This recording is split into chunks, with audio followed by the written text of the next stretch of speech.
अब समय हो गया है, मौसम भी ठंडा हो गया, आप चलो ताकि वो सेवा का काम वहाँ पूरा हो जाए। जो खेत खरीदा गया था तो उसको लेवल में करना है। सभी प्रेमी वहीं पहुंचेंगे। यदि आप वहाँ चलो दियालबाग और वहाँ की जो सेवा सुबह आप करते थे वही होगी। देखो ये रात्रि परमार्थी सम्मान सेवा का लाभ सबसे ज्यादा होता है। इसमें जस्ट डबल लाभ होता है, क्योंकि दिन में लोग नहीं करते हैं, रात में कौन करे। आप लोग रात्रि में करते हो, यही तुम्हारा सबसे बड़ा सौभाग्य है। समय से चलो और उस सेवा में लगो।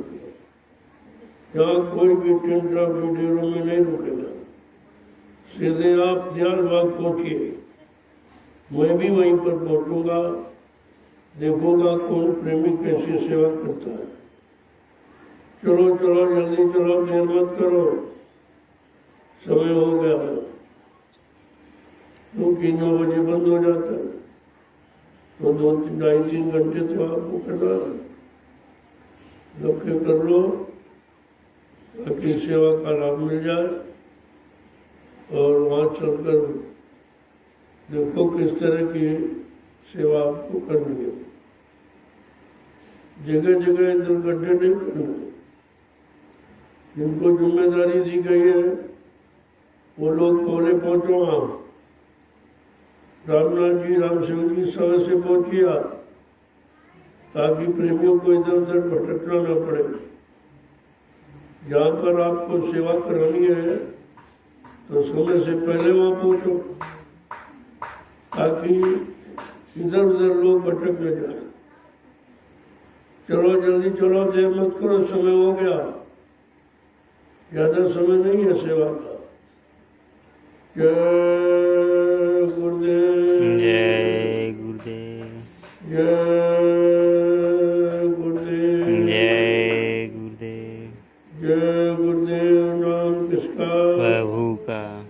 सभी प्रेमी जोर से बोलो, जय गुरुदेव। सब मिल बोलो, जय गुरुदेव। बोलना होगा, जय गुरुदेव। अभी से बोलो, जय गुरुदेव। दुख दर्द हरेंगे, जय गुरुदेव। सब कष्ट मिटेंगे, जय गुरुदेव। सुख शांति भी देंगे। जय गुरुदेव। सबके दाता, जय गुरुदेव। सबके मालिक, जय गुरुदेव। प्रेम से बोले, जय गुरुदेव। ये नाम नहीं इंसान का, ये नाम है प्रभु का, ये काम नहीं इंसान का। ये काम है प्रभु का। जो आप रात्रि परमार्थी संधान सेवा कर रहे हो, ये इंसानों की बस की बात नहीं है। ये तो गुरुभक्तों का काम। आज लोग दिन में परिश्रम नहीं करते, ऐसी भीषण गर्मी में रात में कौन करेगा। लेकिन जो आप ये आदत प्रस्तुत कर रहे हो कि हिंदुस्तान के लोगों के लिए मिसाल है कि रात्रि में भी सेवा कराई जा सकती है, अगर कराने वाला समर्थ है तो। ये सब के बस की बात नहीं है और ये हिंदुस्तान में कहीं नहीं होगा।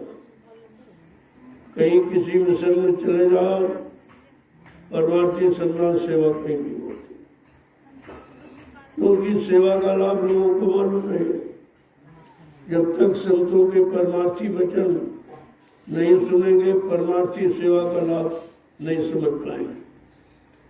ये कलयुग में एक अवसर मिला है जीवों को अपने अपने किए गए कर्मों को उतारने के लिए।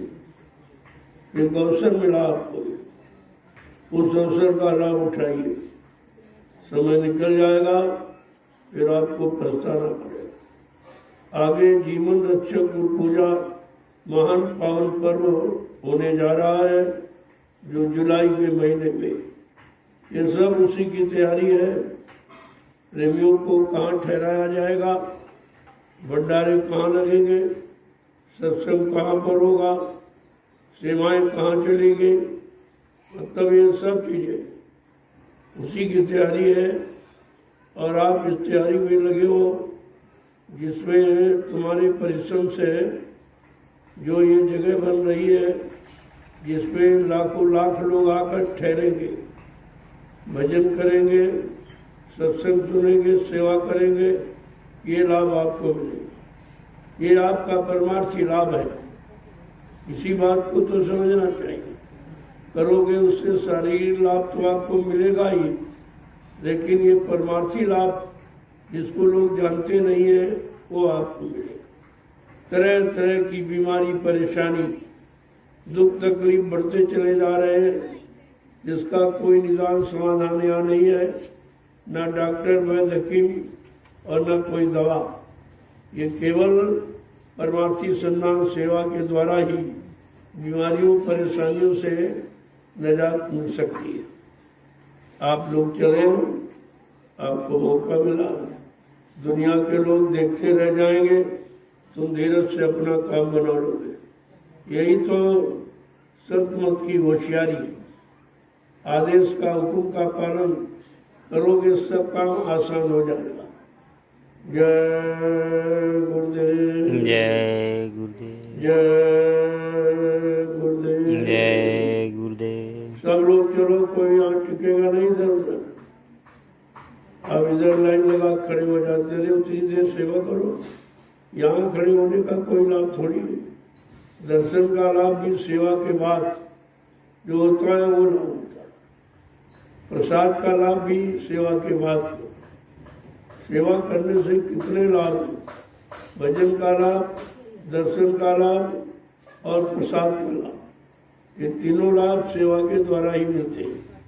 इसलिए परमार्थी संधान सेवा का आधार आप लोगों के लिए बना के रखा गया।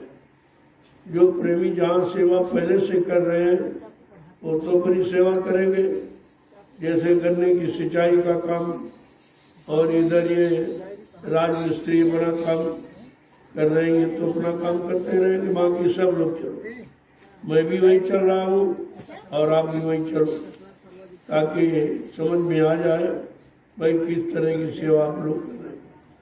जय गुरुदेव। जय आप समय निकाल के आए हो घर गृहस्थी परिवार को, बाल बच्चों को छोड़कर, तो उसका लाभ लेना चाहिए। ये बैठे नहीं रहना चाहिए इधर उधर। अरे उतनी देर चलो, सेवा कुछ कर लो, सेवा करके ही घर जाओ, ताकि घर में भी आपको लाभ मिले, परेशानियां आपकी कम हो जाए, तकलीफ और बीमारियों से भी आपको राहत मिल जाए। बात तो आप समझते नहीं हो और बाद में परेशान होते रहते हो। ये सब आधार आपको परेशानियों से दूर रखने के लिए किया जा रहा है। जय गुरुदेव, जय गुरुदेव, जय गुरुदेव, जय गुरुदेव। जिम्मेदार लोग पहुंचो, जिनको जिम्मेदारी दी गई है परमार्थी संधान सेवा कराने की। आप लोग रामनाथ जी और राम सेवक जी जल्दी पहुंचवा, फिर भी इधर उधर न भटके। जहाँ आपको सेवा करानी है आपको समय के पहले पहुंचना चाहिए और देखभाल कर लेनी चाहिए कि कहाँ सेवा प्रेमियों से करवानी है। ये सब समय के पहले होता है। बाद में जाओगे तो तब तक इधर उधर लोग को डालेंगे, फिर उसको भरोगे तो ये करते रहोगे। जय गुरुदेव, जय गुरुदेव,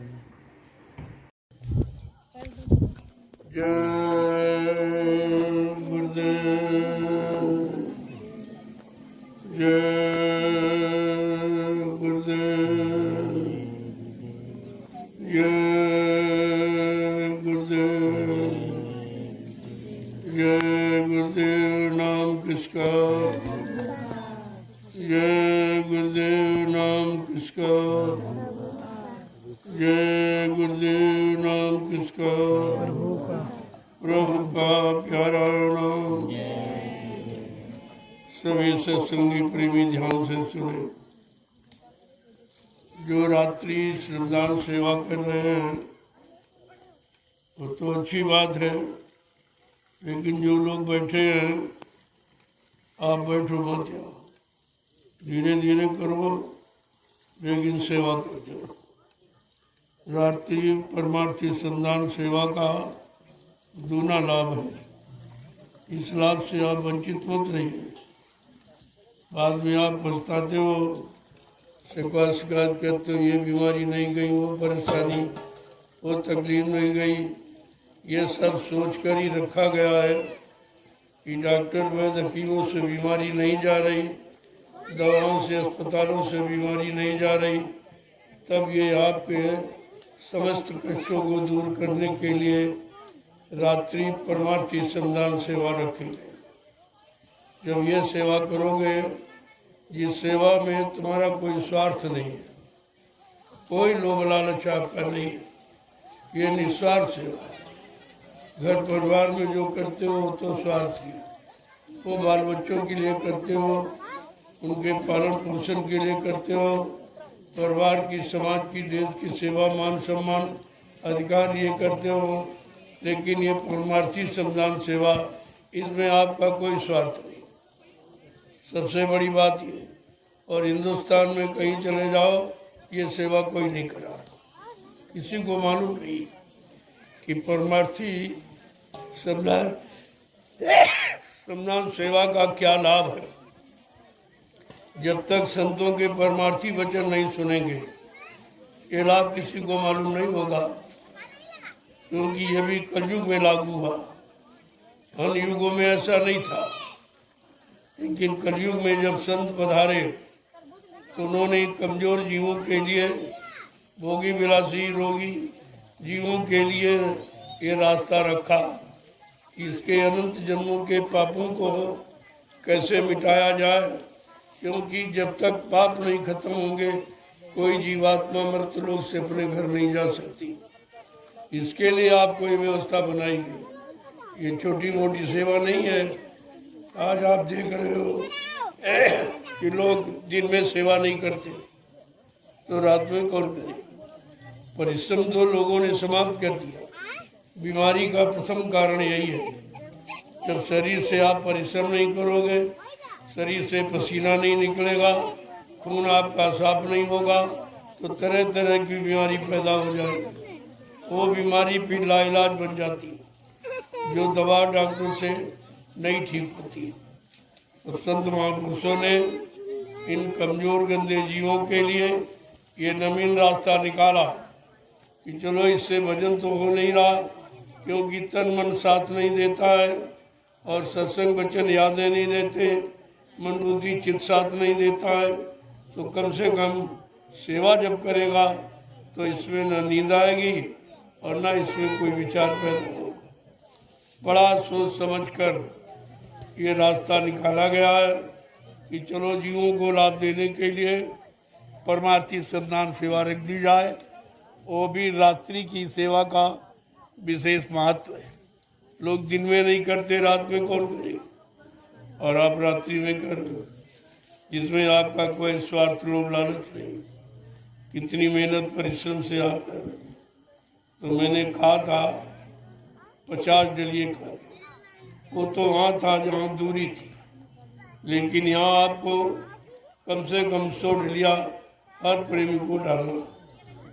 ये अभियान आप पूरा कर लो, और इसके बाद मैं आपको प्रसाद दे दूँगा। देखो, ये जो सेवा करोगे वो शरीर का लाभ अलग, पिछले जन्मों के कर्मों की अदायगी ये काम अलग, और जो इससे ये जमीन आप तैयार कर रहे हो, जिससे आगे आने वाले भविष्य में लाखों लोग आएंगे जो बैठ के सिमरन ध्यान भजन करेंगे, सेवा करेंगे, सत्संग करेंगे। ये आपका परमार्थी लाभ होगा। ये लाभ यहाँ कोई दिला नहीं सकता। इसको बराबर ध्यान में रखिए। इसलिए आए हो घर गृहस्थी परिवार बाल बच्चों को छोड़ के समय निकाल के तो सेवा करो। बैठने का काम है, बैठना हो तो फिर घर जाओ, यहाँ आने की जरूरत नहीं है। मैंने कितने पहले कहा था कि छोटे बाल बच्चों को साथ में मत लाओ। न बच्चे तुम सेवा करने देंगे, न भजन करने देंगे, न सत्संग सुनने देंगे। ये कोई काम आप नहीं कर पाओगे। इसलिए उन बच्चों को लेके आमत आई।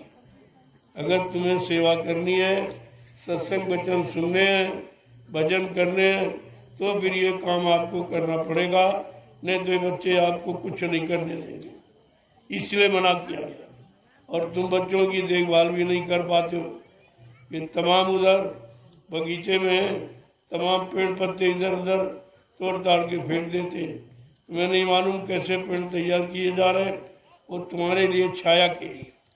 ये व्यवस्था सब आपकी यहाँ हो रही, यहाँ और कोई व्यवस्था नहीं। जो जमीन बनाई जा रही है आपके बैठने के लिए, ठहरने के लिए, भजन करने के लिए, सेवा करने के लिए, सत्संग सुनने के लिए, इसलिए जमीन ये तैयार की जाए। और ये पेड़ पौधे आप छाया में बैठकर आराम से रह सकते हो। ये बच्चे आते हैं छोटे मोटे पेड़, ये रोज रास्ते फेंक देते हैं और आप कंट्रोल भी नहीं कर पाते हो। इसलिए मैं अभी आदेश जारी करूँगा, आगे 1 महीने की साधना शिविर लगने जा रही सावन के महीने में। उस समय कोई भी छोटा बच्चा लेके नहीं है, क्योंकि सुबह सत्संग होगा, सुमरन ध्यान भजन होगा और मतलब यानी और वही सेवा भी दिन में होगी। शाम को फिर सत्संग होगा, फिर सुमरन ध्यान भजन सामने बैठ के कराया जाएगा, ताकि आप सुचारू रूप से कर सको। अकेले में बैठते हो तो नींद आ जाती है, सामने बैठ के करोगे तो फिर नींद नहीं आएगी। आपको ये डर भय बना रहेगा कि नहीं हम किसी के सामने बैठे। ये सब व्यवस्था सावन के महीने में 1 महीने का साधना शिविर लगी। उसमें सुबह 4 बजे घंटा सिंह बजेगा, प्रार्थना पाठ मतलब यानी होगी, 1 घंटे आप सुमरन ध्यान भजन करेंगे। इसके बाद सत्संग होगा और दिन में सेवा होगी। फिर शाम को वही मतलब यानी सुमरन ध्यान भजन और सत्संग और मतलब यानी इसके बाद भोजन प्रसादियाँ होगी। इस तरह का टाइम टेबल बना के रखा जाएगा। बड़े विधि विधान से साधना शिविर का इस भूमि पर पहला कार्यक्रम होने जा रहा है। इसमें आप ध्यान रखिए, कोई छोटे बच्चों को साथ में लेके नहीं आए। वो बच्चे न तो तुम्हें करने देंगे, जो पड़ोस में भजन कर रहा हो उसको भी नहीं करने देंगे। इतना मैं पहले ही बता देता हूँ, इनको आप लेके नहीं आओगे। गेट पर एंट्री होगी, अगर छोटा बच्चा कोई लेके आ रहा उसको वापस कर दिया जाएगा कि तुम और किसी कार्यक्रम में आना, लेकिन साधना शिविर में नहीं। ये साधना का समय है, ये पहली बार रखा जा रहा। कि मैं देखता हूँ न तो तुम साधना करते हो, न कोई भजन करता ही नहीं है। कहते भजन होता नहीं है। अरे जब करोगे तभी तो होगा, बिना किए थोड़ी हो जाएगा। इसलिए वो सब सामने करवाया जाएगा, भजन भी सामने बैठा के कराया जाएगा, सत्संग भी सामने आपको सुनाया जाएगा, सेवा भी सामने आपसे कराई जाएगी। ये सब काम सामने होगा, ताकि आप नियम से इस कार्यक्रम को करके अपना लाभ उठा सको। आते हो यहाँ लाभ के लिए, समय तुम्हारा सोने में निकल जाता है। इधर उधर का चिंतन, इधर उधर की बातें, इसकी निंदा, इसकी बुराई, ये बैठकर तुम यही करते रहते। अरे यही करना तो घर में रहो। आश्रम में आए हो तो आश्रम की कोई मर्यादा है। आश्रम में सेवाएं रखी गई ताकि आप इधर उधर की बातें न कर सकें। आश्रम में सुमरन ध्यान भजन कराया जाता, तुम्हारा मन इधर उधर की बातों में चिंतन न करे और सुमरन ध्यान भजन करे। ये सब तुम्हारे लाभ फायदे के लिए कराया जाता, तुम्हारे मन को कंट्रोल नियंत्रण में रखने के लिए ये तुम्हारे पर दया की जाए। तरह तरह से दरस से स्पर्श से ये सब लाभ दिया जा रहा, किसी तरह से तुम्हारा मन शांत हो जाए, इसलिए तुम्हारे साथ ये सब किया जाता। ये तो एक तरह से आपकी परीक्षा, हाथ रखते ही सिर पे पता चल जाता है कि तुम्हारा मन कितना विकारी है, कितना खराब है, गंदा है। ये मन कैसे ठीक होगा? जिस गंदगी की तरफ जाता है उसी गंदगी का अनुभव कराकर तुम्हारे मन को शांत कर दिया जाता है। यहाँ केवल तुम्हारे मन को शांत करके भजन कराने का ही अभियान, दूसरा यहाँ कोई काम नहीं है। इस बात को हमेशा ध्यान में रखिए। ये शारीरिक श्रम आपसे क्यों कराया जाता कि अक्सर शरीर से सभी लोग बीमार हो, वैसे तन से बीमार हो, मन से बीमार हो, इंद्रियों से बीमार हो, चित्त से बीमारी तो सबसे बड़ी ये है। अगर मन ठीक हो जाए तो सब ठीक हो जाएगा। सारी बीमारी इसी के द्वारा। मन की कोई दवा बनी नहीं है, मन का कोई यहाँ डॉक्टर वैद्य नहीं। वो तो संत महापुरुषों के सिवा तुम्हारे मन को कोई ठीक नहीं कर सकता। अब कैसे ठीक होगा? जहाँ जहाँ मन तुम्हारा भाग रहा है उस मन को रोकने के लिए वही व्यवस्था आपकी कर दी जाती है कि चलो भागता तो यहाँ भागे, यहाँ भागेगा तो क्या नुकसान नहीं होगा, दूसरी जगह भगाओगे तो नुकसान हो जाएगा। क्योंकि सब तो इस तरह से बर्दाश्त कर सकते नहीं, सबके अंदर इतनी क्षमता नहीं है कि आपको रोक सके, तुम्हारे मन को ठीक कर सके, कंट्रोल नियंत्रण में रख सके। यहाँ आए हो तो आप सेवा 100 डलिया आपको भी डाल जल्दी से डाल दीजिए और आ जाइए। मतलब यानी आप महाप्रसाद ले लो, क्योंकि आप जो मेहनत कर रहे हो उसके बाद प्रसाद मिलना चाहिए। मेहनत करके, परिश्रम करके, आदेश पालन करके जब प्रसाद लोगे वो दवा का काम करेगा। ऐसे खाते रहोगे उसका कोई लाभ नहीं, तभी आप परेशान रहते हो। आपकी परेशानी जाती नहीं है क्योंकि सेवा आप करते नहीं हो। भंडारे का भोजन इस तरह खाते रहते हो और लाद लोगे आप। इसलिए बच्चों पर ये कर्जा क्यों लाद रहे हो? क्यों इनको ले आते हो? कोई सेवा नहीं करते। ये लाखों लोगों का अनाज यहाँ आता है, उसकी रोटी बनती है, ये कितना बड़ा बोझा है। इस बोझा को उतारने के लिए ही मैंने ये सेवा रखी है कि आप पर किसी का कर्जा न चढ़े। बात आप तो समझते नहीं हो। तुम सोचते बच्चों को रोका जा रहा, जब तुम कंट्रोल नियंत्रण में नहीं रख पा रहे हो तो इनको क्यों ले आते हो? तुमको भी भजन नहीं करने देते, पड़ोसी को भी नहीं करने देते। अभी तो सत्संग होता नहीं है, इसीलिए मैं जानता हूँ तो इतने बच्चों को लेके आए हो सत्संग सुनने नहीं दे। मैं अपना समय खराब नहीं करूँगा, लेकिन साधना शिविर में ये सब व्यवस्थित व्यवस्था होगी। सुबह 4 बजे से सुमरन ध्यान भजन, इसके बाद सत्संग, इसके बाद सेवा, मतलब यानी फिर दोपहरी में आपको आराम करो और उधर 5 बजे से फिर ये एक टाइम टेबल बना के रखा जाएगा ताकि आपको यहाँ आने का लाभ मिले। अब वही जैसे परिवार समाजों में रहते हो वैसे यहाँ रहते हो, तो आश्रम का मतलब क्या हुआ?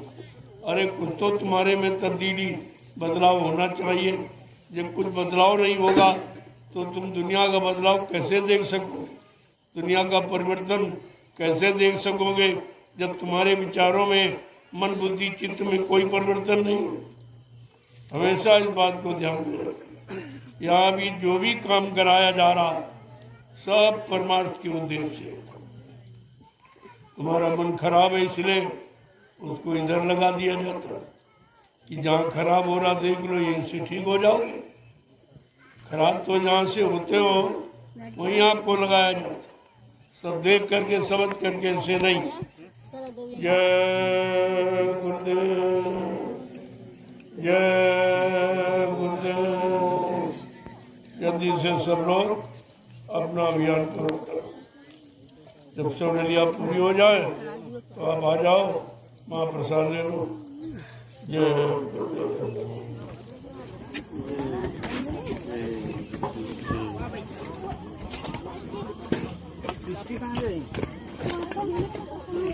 भल्ला तुम्हारा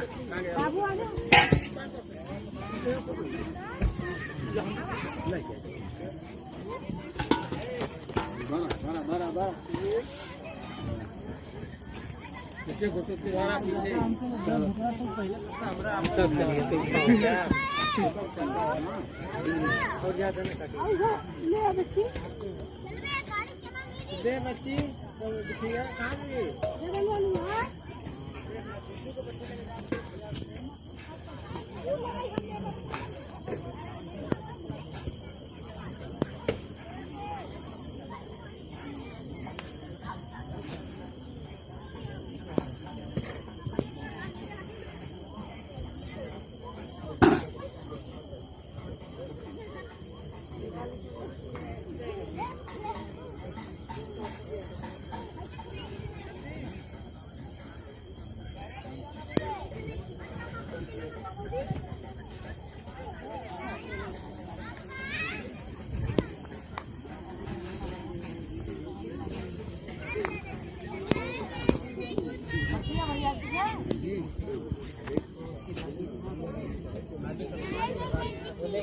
रंग का करिया